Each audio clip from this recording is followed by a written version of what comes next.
치사한 하나님 때문에 치사하게 하나님 앞에 굴복한 것 같지만은 그 속에 하나님의 거룩한 섭리와 축복이 임할 줄로 믿습니다. 이제 새내기 목사님이십니다. 저 몸부림과 저 초심이 일생 동안 계속 되어져 가도록, 그게 목회자로서 처음 안수받을 때의 마음을 놓치지 않는 가장 중요한 포인트입니다. 그렇게 하나님의 교회에 들어 쓰시기를 바라고, 그런 몸부림을 통해서 멋진 하나님의 종으로 하나님의 들어 쓰실 줄을 믿으면서 예수병으로서 태어나신 우리 이주환 목사님 박수 한번 해주세요.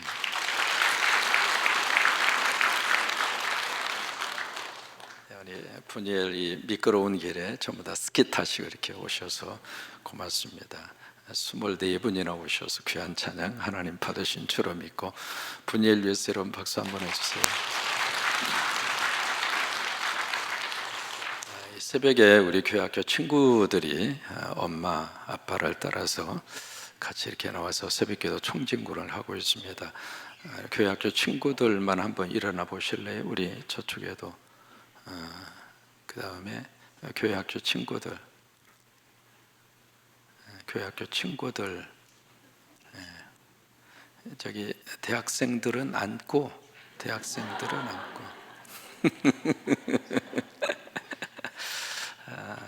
교회학교 친구들 지금 몇 명이나 돼요? 5, 10, 몇 명이에요? 11분? 11명? 몇 명이에요? 9명? 9명? 10명? 빨리 숫자 좀 헤아리 없어 알려줘봐요. 몇 명? 10명? 11명? 네, 감사해요. 여러분이 어린 시절에 이 새벽 기도의 경험이 우리 친구들한테 큰 축복이 될 것입니다. 그래, 하나님의 거룩한 역사가 이들 가운데 임할 줄로 믿습니다. 친구들 잠깐만 좀 자리에 앉아 주실래요? 왜 이렇게 일어나라고 했느냐면 뭘 주고 싶어서 그래요. 어제 사실은 이제 이 새벽기도 유튜브로 보시는 분들이 여기저기 계시는데, 어느 한 분이 어제 유튜브 시간에 제가 설교하면서 그런 이야기를 해서, 이 새벽에 하나님이 하늘문을 열으셔서 100만 원씩 다 주면, 기억나세요? 그것도 5만 원짜리로 톡톡 떨어뜨려서 이름을 다 써가지고 오늘 이렇게 분이엘 다 와서 찬양하면 110만 원 해서 이렇게 다 주면 구태여 새벽기도 오란 말로 할 필요 없이 그냥 이 장소가 미어 터지지 않겠느냐고 어제 했어요, 안 했어요? 근데 그분을 유튜브에서 그걸 들으면서 은혜를 받은 거예요. 그래가지고 100만 원 헌금이 들어왔어요. 그래서 그 100만 원을 교회 학교 친구들에게 놓아주라고. 그래서 오늘 이 100만 원을 교회 학교 친구들한테 놓아주려고. 선임장님 나오세요. 선임장님 나오셔서 지혜롭게 잘 놓아주세요. 참 여러분, 하나님의 기적은요 매일 일어납니다. 그러니까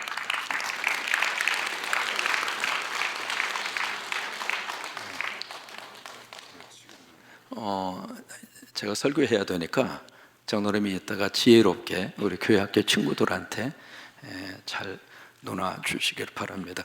친구들 오늘 그냥 가지 말고 꼭 돈 꼭 받아가지고 가시기를 바랍니다. 참 어제 제가 그 전화를 받으면서 참 하나님의 기적의 역사는 매일 일어날 수 있구나. 여러분 그래요, 안 그래요? 이 강대상에서 외치는 말씀을 하나님께서 들으시고 하나님이 역사하시는 거예요. 전혀 우리 교회하고 상관이 없는 분이거든요. 근데 그분이 유튜브를 통해서 은혜를 받고, 또 은혜를 받았으면 그냥 끝날 수도 있잖아요. 그런데 구태여 내가 꼭 이것을 헌금할 터이니까 교회학교 친구들에게 꼭 좀 전해주라고. 그래가지고 제가 안 띄어먹고, 그래서 그분의 마음을 담아서 이 시간 이렇게 전달을 합니다. 친구들 꼭 받아가지고 가셔서 친구들이 필요한 거, 뭘 학용품을 사시든 뭘 사시든. 그래서 우리 대학교 친구들은 미안해요. 우리 교회학교 친구들 한정해서 그렇게 드리겠습니다. 참 그분에게도 감사하고요. 또 하나 유튜브로 참여하는 여러분들 위에도 하나님의 복이 임하기를 주의 이름으로 축원합니다. 아멘이죠? 자, 성광 그래요. 매일마다 살아계신 주님 때문에 기적을 체험하시고 크게 아멘. 기적을 체험하시고 아니 기적이 아니라고 생각했던 것도 이것도 하나님의 기적이구나. 그게 깨달아지고 그것이 내 속에 하나님께 기적으로 고백되어질 수 있다고 하는 것이 기적이라 이 말이에요. 그러면 매일매일 우리 삶 자체가 감격과 감동입니다. 아침에 눈을 떴잖아요. 눈을 뜨면서도 야 이것도 기적이다 그렇게 생각하는 사람하고 눈을 뜨면서 찌긋찌긋한 세상 오늘 학교 가기 싫은데 눈 뜨게 해가지고 그런 사람하고 누가 더 행복해요? 대답도 아니요. 아침에 딱 일어나서 오늘 새벽에도 총진군하지 하고 하나님의 성전 향하여 달려오면서 야 이것도 축복이고 은혜고 기적이다. 오늘 분이엘 찬양하지 안 가면 내가 참 내 자리가 비지? 그런 마음으로 약간의 거기에 타이적인 것도 있다 할지라도 내가 이 새벽에 쉐키나로 분이엘로 서 있다는 자체가 기적 아닌가요? 그렇게 생각하면 삶 자체가 사실은 미러컬입니다. 인생 자체가 기적이라 이 말이에요. 오늘 이 마태복음의 이 말씀은요, 그 앞에 뭐가 있었는가? 유명한 오병이의 기적의 사건이 있었어요. 그러면서 오늘 말씀으로 이어집니다. 이어지는데 예수님이 막 여기서 서둘러요. 오늘 여기에 즉시라고 하는 단어, 재촉하사라고 하는 단어가 예수님의 서두르는 모습을 보여주는 거예요. 예수님이 막 서둘러서 즉시 재촉하사 제자들을 건너편으로 가라고 그래요.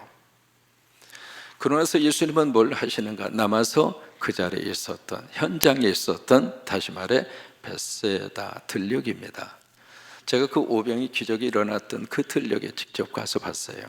야, 이 들녘이기 때문에 수많은 사람들이 모일 수가 있었겠구나 라고 하는 것을 볼 수가 있었습니다. 거기에 있는 무리들을 예수님이 다 해산을 시킵니다. 그러면서 예수님은 뭘 하시는가? 다 해산을 시킨 다음에 제자들은 배 타고 떠났죠. 예수님이 해산을 한 다음에 혼자 어디로 가세요? 산으로 가시는 거예요. 혼자 산에 가셔서 밤이 맞도록, 그러니까 밤새도록 무슨 기도를 했는가? 산기도, 철학기도를 하신 거예요. 그러면 예수님이 왜 이런 행동을, 왜 이렇게 제자들을 즉시 재촉해서 가게 하고 무리들은 해산을 시키고 예수님은 혼자서 산기도를 들어갔을까? 마태나 마가나 누가는 그 내용에 대해서 별로 주목하지 않았습니다. 그런데 요한은 그 내용에 주목합니다. 그래서 요한복음에서는 예수님이 그렇게 하신 이유를 성경이 자세하게 기록을 하고 있습니다. 왜 그랬을까? 거기 오병이의 기적의 맛을 본 사람들이 완전히 그들이 하나가 돼서 여론이 하나로 딱 모아져서 예수님을 붙들어 무엇을 삼으려고 했어요? 왕을 삼으려고 합니다. 당신이 이 나라의 대통령이 되면, 당신이 우리나라의 지도자 되면 먹고 사는 문제는 끝내줄 거 아니겠습니까? 여러분 그래야 안 그래요? 아니 보리떡 4개 물고기 2마리로 남자만 5,000명 그리고 아이와 여인까지 합쳐서 2만 명 배불리 먹였죠? 그것으로 끝나지 않았어요. 몇 개 남았어요? 12광주리가 차고도 남았습니다. 그런 사람이 대통령이 된다면 등 따숩고 배부르고 먹는 것에 대해서는 일절 걱정할 필요가 없다 이 말이죠.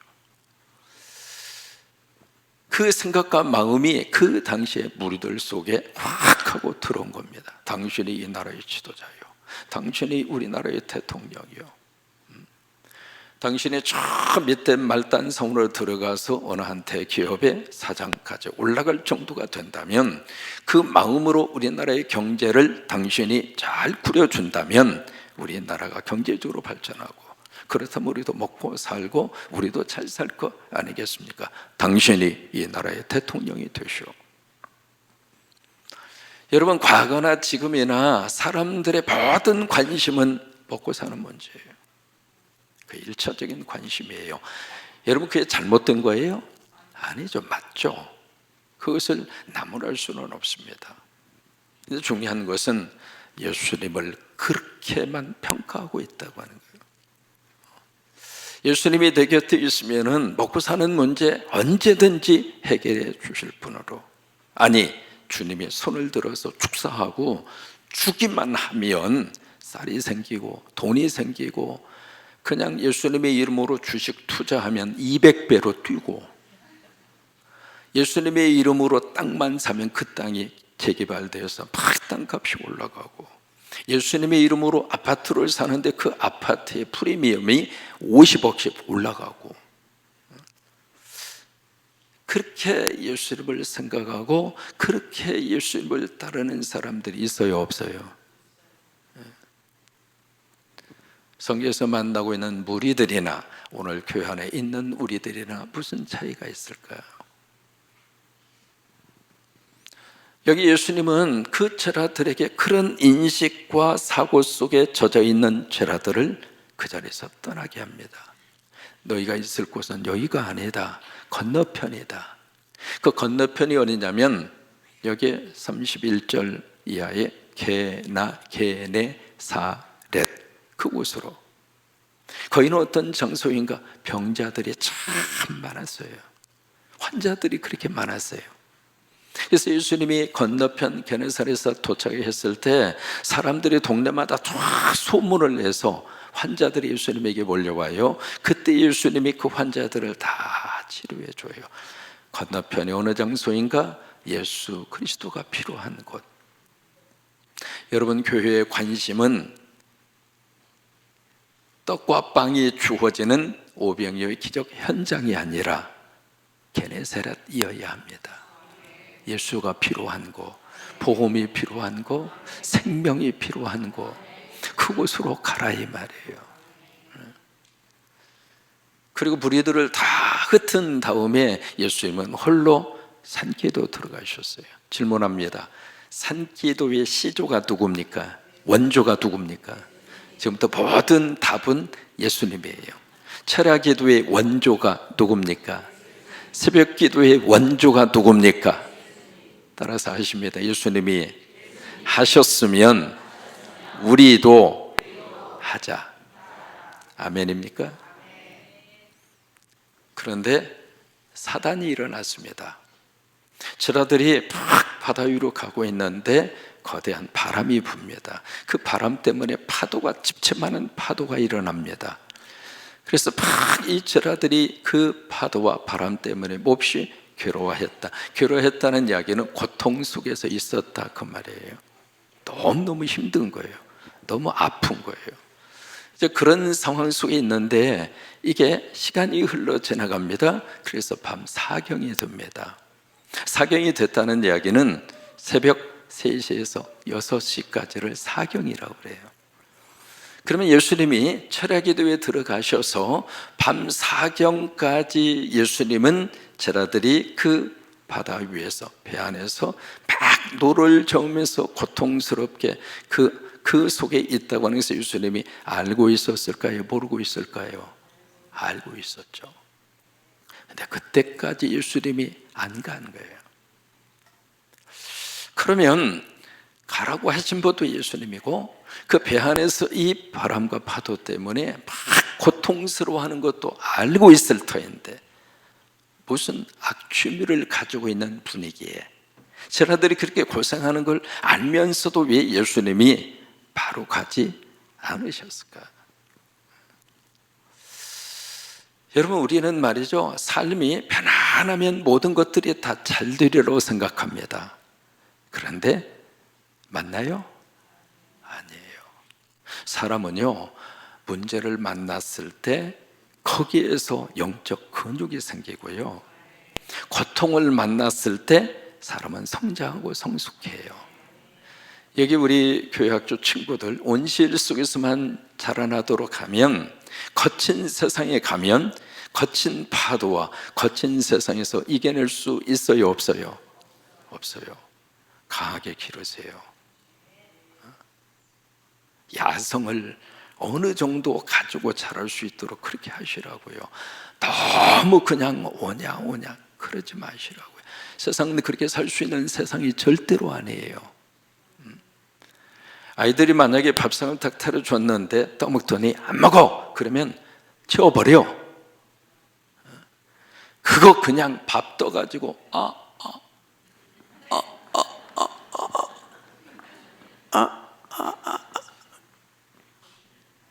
언제까지 그렇게 해서 얘 밥 먹이려고 그래요? 사람은요, 배고프면 먹게 돼 있어요. 그러니까 예수님이 이 제자들을 어떻게 보고 있는가? 아, 그래? 그것 좀 어려움 당한다고 안 죽는다 이 말이에요. 그래서 밤 사경까지 주님이 기다리신 거예요. 그리고 예수님 바다 위로 걸어오십니다. 근데 제자들이 딱 보니까 여기에 참 묘한 표현을 쓰고 있습니다. 그를이라고 하는 표현을 씁니다. 그러니까 예수님이 오는 거예요. 근데 제자들 눈에 예수님이 예수님으로 보였어요, 안 보였어요? 안 보이고 있는 거예요. 참 기가 막힌 모습 아닙니까? 요한복음에서는요, 뭐라고 표현을 하고 있는가? 예수님이 지나가려라고 하는 단어를 씁니다. 지나간 게 아니에요. 여기 배가 있어요. 예수님이 걸어오셨어요. 지나가려고 하신 거예요. 왜 그랬을까? 그때까지도 제자들은 예수가 예수라고 하는 것을 모르고 있어요. 우리가 주님이 내 곁에 계신다고 하는 사실을 우리가 늘 확인하고 그 은혜 가운데 사는 것이 축복 아닌가요? 주님이 내 손 잡아주신다, 이것을 느끼고 사는 게 복 아니에요? 그런데 주님이 내 손 잡고 있는데도 불구하고 예수가 예수인 줄을 모르고 살더라 이 말이에요. 그러면서 예수님은 뭐라고 이야기하는가? It's ghost, 유령이라고 그래요. 어떻게 예수가 유령으로 둔갑합니까? 다시 말해 귀신이라 이 말이에요. 저 귀신 나타났다. 왜? 아니, 인간은 물 위로 걸어올 수가 없고, 그렇다면 저 인간이 아니라면 저 귀신이지, 그렇게 생각한 거예요. 그리고 저 귀신이 온다. 귀신 이야기는 내일 새벽에 하겠습니다. 이게 예수님 뭐라고 그래요? 안심하라, 나다, 두려워하지 말라. 여러분, 이 한 해를 사는 동안 이 예수님의 음성이 우리 안에 자주 들려와 줬으면 좋겠어요. 괜찮아, 나야. 괜찮아, 나야. 이 한국의 복잡한 이 정치 그리고 경제가 어떤 모습으로 굴러갈지 모르는 이 시대로 우리가 살고 있는데, 주님 우리에게 말씀하십니다. 괜찮아, 나야. 그 괜찮아, 나야, 그 말 속에 두 가지의 의미를 우리가 묵상할 수 있습니다. 첫째, 내가 예수야. 나 귀신 아니고 나 예수다. 그거예요. 두 번째, 나 예수가 네 속에 있어. 아이가 말이죠, 이 낮잠을 자다 일어나서 막 울어요. 울으니까 엄마가 아이를 다독이면서 하는 말이죠. 아가야, 엄마야, 엄마 여기 있어, 엄마 여기 있어. 그러면 아이가 울음을 어떻게 해요? 금방 그쳐요. 주님이 말씀하십니다. 나야, 나야, 나야. 여기에 참 묘한 역사가 나타납니다. 마가나 여기 누가나 요한도 마찬가지고요. 여기서 끝나요. 예수님 같이 배 안에 올라가서 파도가 그치는 사건으로. 근데 이 마태복음에는 또 하나의 독특한 내용이 기록이 이어집니다. 이 베드로 이야기예요. 갑자기 베드로가 특별한 제안을 합니다. 무슨 제안을 하는가? 만약에 당신이 주님이라면, 그 이야기는 당신이 하나님이라면 나를 명하여 물 위로 걸어오라고 하소서. 그 제안을 합니다. 여러분, 그 제안이 합리적 제안입니까? 비합리적 제안입니까? 이성을 가진 사람이라면 그 생각을 할 수 있어요, 없어요? 비행기 타고 가다가 비행기 창문 열고 뛰어내리면 어떻게 돼요? 배 타고 가다가 배 밖으로 나오면 어떻게 돼요? 지금 이 베드로가 완전히 비이성적, 비합리적 요구를 하는 거예요. 여러분, 제자들의 이 변화된 모습을 보면서 한 가지 깨닫는 게 있습니다. 굉장히 합리적이고 논리적이고 이성적이었던 제자들이 어느 한순간 비논리와 비합리적과 비이성적 행동을 할 때가 있었어요. 어느 땐가 마가의 다락방에 성령 받고. 신앙은요, 합리적 단계에서 머무르는 게 신앙이 아니에요. 아니, 강대상에서 설교한 그 설교가 오늘 이 하루가 지나서 100만 원 돈으로 내 손으로 들어올 줄을 누가 알았습니까? 합리적입니까? 영적 세계라고 하는 것은 비합리적 차원의 세계가 더 많은 거예요. 기적은요, 합리적 논리 구조 속에 있는 사람에게 있어서는 기적이 내 속에 기적으로 와닿지 않아요. 그러나 영적 차원에서 비합리적 사건의 요소는 항상 일어날 수 있는 거라 이 말이에요. 베드로는 주님에게 그것을 요구하고 있습니다. 예수님 뭐라고 그래요? 와라. 그러니까 물 위로 걸었어요, 안 걸었어요? 배에서 나오자마자 속 들어갔어요?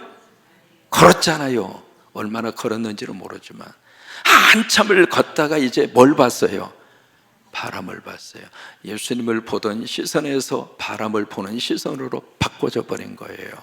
그러자 뭐예요? 우리말 번역에는 조금 다르게 되어 있습니다만은 다른 번역을 보시면 바람을 딱 보는 순간 두려움이 왔다고 그랬어요. 두려워서 물속에 빠진 거예요. 물에 빠져서 두려운 것이 아니라 빠진 것은 그 다음이고 두려움이 먼저였다 이 말이에요. 그러자 베드로가 주여 나를 구원하소서. 예수님이 즉시 와서 베드로의 손을 잡아요. 믿음이 없는 자야 왜 의심했느냐. 그리고 함께 배 위로 올라가요. 여러분 머릿속에 한번 그림으로 그렇게 그려보세요. 여러분 누가 어떻게 물 위로 걸어갈 수가 있을까? 어떤 사람은 그렇게 이야기해요. 아니, 걸어갈 수 있습니다. 어떻게 해요? 이 발 빠지기 전에 이거 빨리 꺼내고 그 다음에 이 발 넣고 이 발 물속에 빠지기 전에 빨리 꺼내고 이 발 딛고 그러면 물 위로 걸어갈 수 있다는 거예요. 참 재밌는 발상이죠. 그치 뭐 빠지기 전에 빨리 빼면 되겠지. 참 신앙의 세계에서는요 사람이 할 수 없는 것을 하나님의 능력으로 하나님이 하게 하시더라 이 말이에요. 이 한 해 이 교회에서 신앙생활 하시면서 그런 기적 여러분 다 맛보세요. 내가 꿈에도 생각 못했는데, 아니 내가 그렇게 드리라고 기대도 하지 않았는데 하나님이 역사하셔서 하나님이 새벽에 우리 아이들을 깨워서 이 자리에 앉게 하신 것도 하나님의 은혜 아닙니까? 그죠? 그러니까 하나님의 거룩한 역사하심으로 하나님이 그렇게 우리의 삶을 인도하시더라 이 말이에요. 같이 올라갔을 때 모든 문제가 정리가 됩니다. 가장 중요한 포인트가 있습니다. 오늘 마지막 절입니다. 마지막 절에 뭐라고 이제 말씀을 하시고 있는가? 33절입니다. 시작. 배에 있는 사람들이 예수께 절하며 이르되 진실로 하나님의 아들이로소이다 하더라. 이 모든 과정을 통해서 예수님이 무엇을 받아내기를 원하셨는가 이거예요. 여기 절을 했다는 이야기는 이렇게 절했다 그 말이 아닙니다. 예배했다 이 말이에요. 예배했다. 배 안에 있었던 제자들이 예수님에게 예배합니다. 이게요 복음서 속에서 제자들이 예수님에게 예배했다고 하는 이 구절이 흔하게 나오지 않습니다. 예배하면서 하는 말이 주님은 하나님의 아들이십니다. 오병이어의 기적을 맛보면서도 예수가 하나님의 아들이라고 깨닫지를 못했습니다. 이 과정을 통해서 그래서 예수님이 물 위로 걸어가기도 하시고 베드로로 하여금 물 위로 걷게도 하시고, 그러면서 이 엄청난 소용돌이 속에서 주님이 천지 만물을 다스리시는 창조주의라고 하는 사실을 그들이 경험하게 하시고 그들이 눈으로 목격하게 하시고, 그리고 나서 제자들이 이분이 하나님의 아들이구나, 여러분 우리가 믿는 예수 그리스도가 하나님이시다 이 말이에요. 그 예수 그리스도가 살아계신 하나님이시라고 하는 거예요. 그 하나님 의지하고 사십시다. 그 하나님 믿고 사십시다. 주님이 하나님의 아들입니다. 이 믿음의 고백을 하나님이 그들의 입술을 통해서 받아내기 위하여 이 모든 과정들이 이루어지게 된 거예요. 우리가 기적이라고 하는 단어를 너무 여러분들이 생각하는 개념으로 기적이라고 하는 단어를 축소시키지 마세요. 기적은요, 모든 영역 속에서 얼마든지 그 기적이 그 속에 담겨 있어요. 그 기적을 우리들이 바라보고 그 기적을 의지하고 그 기적을 믿고 사는 사람은 삶의 순간순간이 기적의 연속이 될 거예요. 아니, 이 한 해를 사는 동안 우리 삶의 자리마다 그런 기적의 역사와 흔적들이 우리 삶 속에서 아름다운 모습으로 이어지게 될 줄로 믿어요. 그 은혜가 넘치게 되기를 주의 이름으로 축원합니다.